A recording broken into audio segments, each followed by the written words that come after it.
Thank you. The Rector of the University, Professor Andras Lanzi, faculty of the University, distinguished guests, ladies and gentlemen. I am happy to be in this historic city and in this temple of learning. Hungary and Hungarian scholars and travelers are well known in India. Foremost amongst them was Alexander Kosma-Dakouros.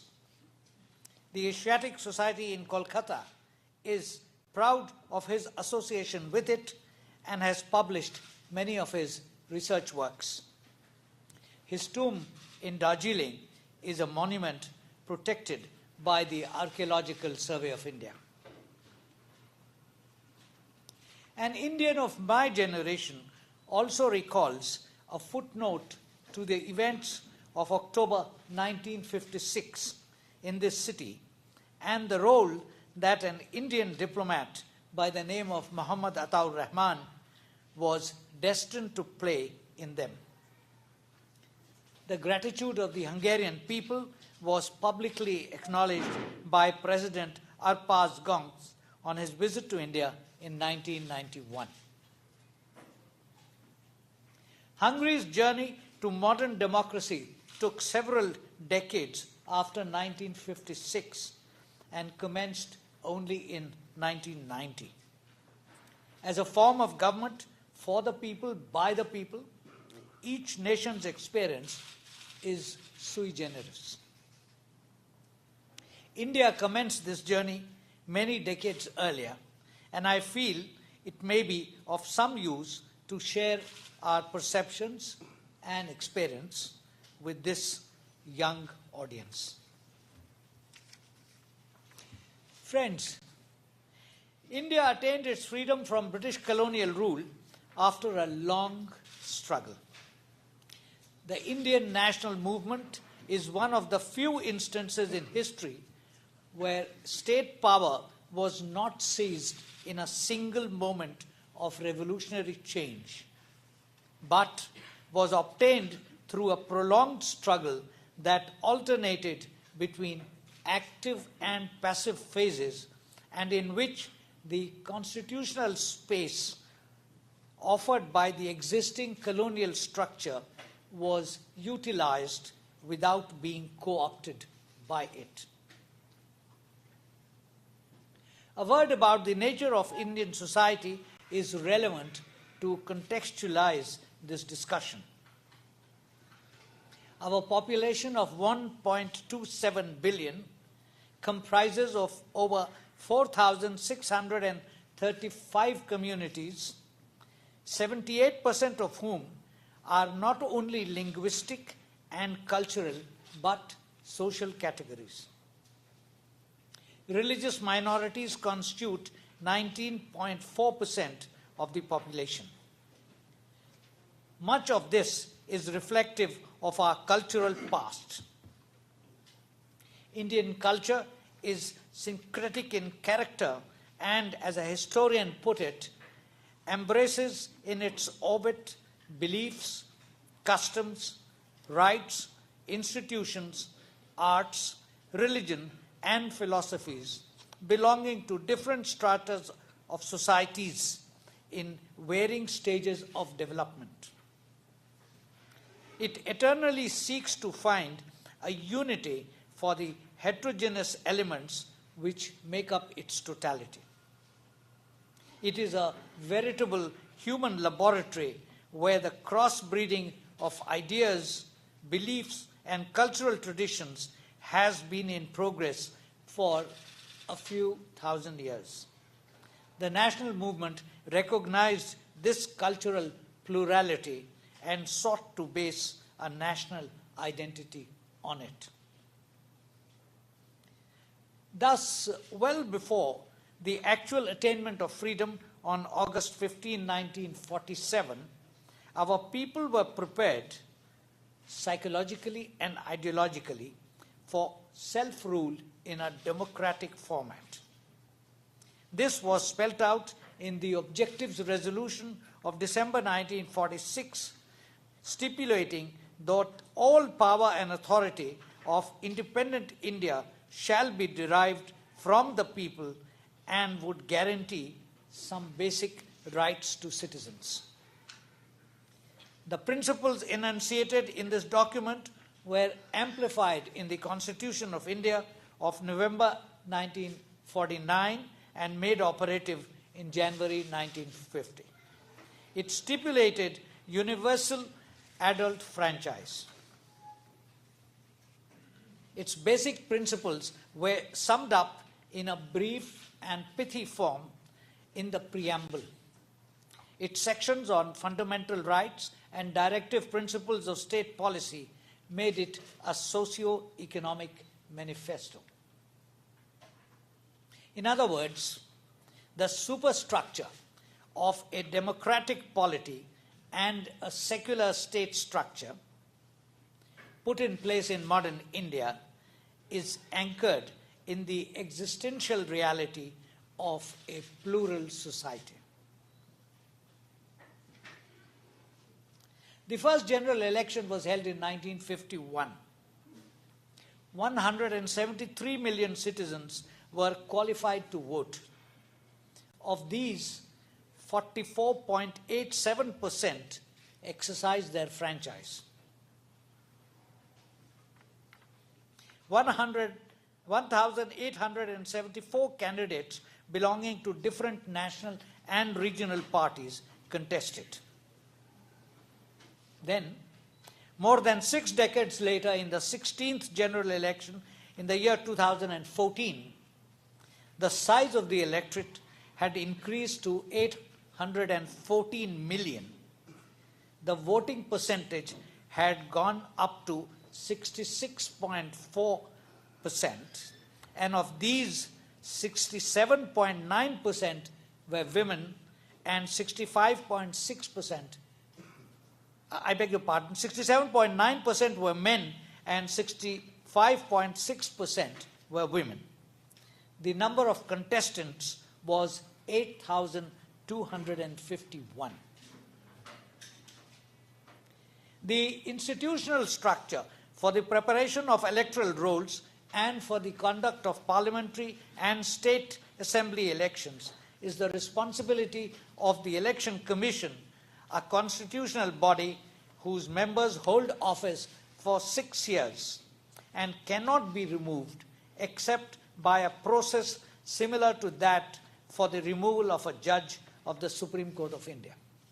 Our electoral system, commonly known as FPTP, or the first past the post system, is a single member district, simple plurality system in which voters over the age of 18 years since 1989 cast a single ballot to choose a single representative to the lower house of parliament or the state assemblies. The candidates with the largest number of votes, even if only a plurality, getting elected to represent the constituency. India is unquestionably the world's largest democracy. Its singular merit lies in its success in providing space for political contestation and an opportunity for the articulation of a variety of claims. This has facilitated accommodation of groups and regional demands in a complex quasi-federal polity. Our people at all levels of society have imbibed the democratic process enthusiastically, and through the amendments to the Constitution in 1992, extended it to the municipalities and village councils, or what we call panchayats. The democratic process has brought about a shift of political power from the middle and higher castes and classes of urban society to backward classes who are now politically the most influential ones in the country. They have won reservations for themselves in legislatures and government services, as were accorded to the scheduled castes and scheduled tribes after independence through constitutional provisions. There are few examples in recent history of such a conspicuous shift of political power involving such a huge mass of population taking place in such a short time almost without any violence and in a democratic way. This is one more example of the miracles that democracy can create. So, ladies and gentlemen, there is much to celebrate, much to be proud of. At the same time, living societies also introspect from time to time, recall their foundational principles, and assess the work still to be done. These, in India's case, are inscribed in the preamble and the text of the Constitution. They were amplified in the concluding statement of Bhimrao Ambedkar, the man who chaired the drafting committee, and I quote him, "On the 26th of January 1950, we are going to enter into a life of contradictions. In politics, we will have equality, and in social and economic life, we will have inequality. In politics, we will be recognizing the principle of one man, one vote, and one vote, one value. In our social and economic life, we shall, by reasons of our social and economic structure, continue to deny the principle of one man, one value. How long shall we continue to live this life of contradictions? How long shall we continue to deny equality in our social and economic life? If we continue to deny it for long, we will do so only by putting our political democracy in peril. We must remove this contradiction at the earliest possible moment, or else those who suffer from inequality will blow up the structure of political democracy which this assembly has so laboriously built up." This is the end of the quote. This challenge of securing substantive equality for citizens and thereby ensuring fraternity for the unity and integrity of the nation remains work in progress. It has been argued that inequality traps prevent the marginalized and work in favor of the dominant groups in society, and that unequal opportunities lead to unequal outcomes, which in turn lead to unequal access to political power. This creates a vicious circle, since unequal power structure determines the nature and functioning of the institutions and their policies.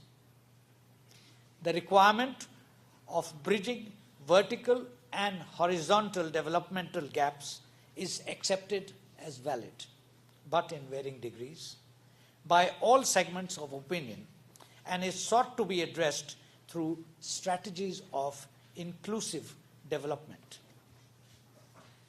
The government accords it high priority in its socio-economic policies. The pace of its realization remains a matter of debate.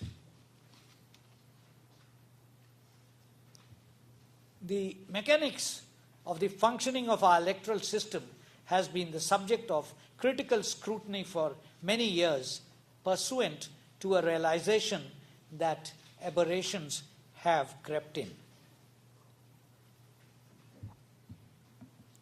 In the year 2011, the Supreme Court of India directed the Law Commission, an expert body charged with the responsibility of proposing legal reforms, to suggest correctives on 2 of the identified malpractices. Its report was followed by extensive national consultations. Pursuant to it, the Commission gave another report focused on 1. Election finance, 2. Regulation of political parties and inner-party democracy, 3. Proportional representation, 4. Compulsory voting, 5. The right to recall, 6. Opinion polls, 7. Political advertisements, and several other matters pertaining to elections. On the state funding for elections, the Election Commission of India is of the view that unless radical reforms are carried out in election campaign and political finance, state funding should not be allowed, as it will not be possible to prohibit or check a candidate's own expenditure or expenditure by others over and above that which is provided by the state. A critical question about the first-past-the-post system of elections relates to the representativeness of the elected representative. In the 2014 general election, only 117 of the 539 winning candidates in the House of the People secured 50% or more of the votes cast. This, in the context of the overall national voting percentage of 66.4, makes evident the actual representativeness of the elected member of parliament. One study shows that it was 31%. On the other hand, the first-past-the-post system has the merit of being uncomplicated, since it uses single-member districts and candidate-centered voting, and gives to voters a clear choice between candidates and parties. For this reason, the Supreme Court of India characterized it as having, and I quote the judgment, the merit of preponderance of decisiveness over representation, end of quote. On the other hand, this system produces a discrepancy between voter share in results. It also results in the exclusion of small or regional parties in the legislature. This is accentuated by the unequal presence of the weaker sections, especially women and minorities. At the same time, the first-past-the-post system has not been able to uphold majoritarianism in a multi-party system, since the winning candidate often wins only about 20 to 30% of the votes. The debate on this, as on other matters listed in the Law Commission's report, continues. Different segments of political opinion view the proposed changes differently and are unlikely to develop a consensus at an early date. Among other challenges in the path of a more comprehensive democracy is the question of gender balance. Women members of parliament constitute only 11% of the total in the House of the People elected in 2014. Some, but not all, of the religious minorities are in the same position. Both require to be attended to through strategies of affirmative action. Though gender equality has been ensured through legislation in municipalities and village panchayats, the same has not been done for parliament and state assemblies. Another paradox needs to be mentioned. Record shows that while the public participation in the electoral exercise has noticeably improved, public dissatisfaction from the functioning of elected bodies is breeding cynicism with the democratic process itself. The imperative of a corrective is evident to reinforce public confidence in the ability of the system to deliver as intended. It is evident that the quest for improvements will continue with the growth of public awareness of the electoral process. An observer on the Indian scene has noted that the ethos of democracy expresses itself in the freedom of expression, respect for human rights, good governance, pluralism, and mutual understanding, adding that a participatory democracy today is only possible through the active participation of citizens' initiatives. Evidence of this in the case of India is to be found in the new social movements that mobilize large masses and in the process create space for political action that have a transformative capacity. The impulses and the processes generated by these movements add vigor to Indian democracy. Thank you.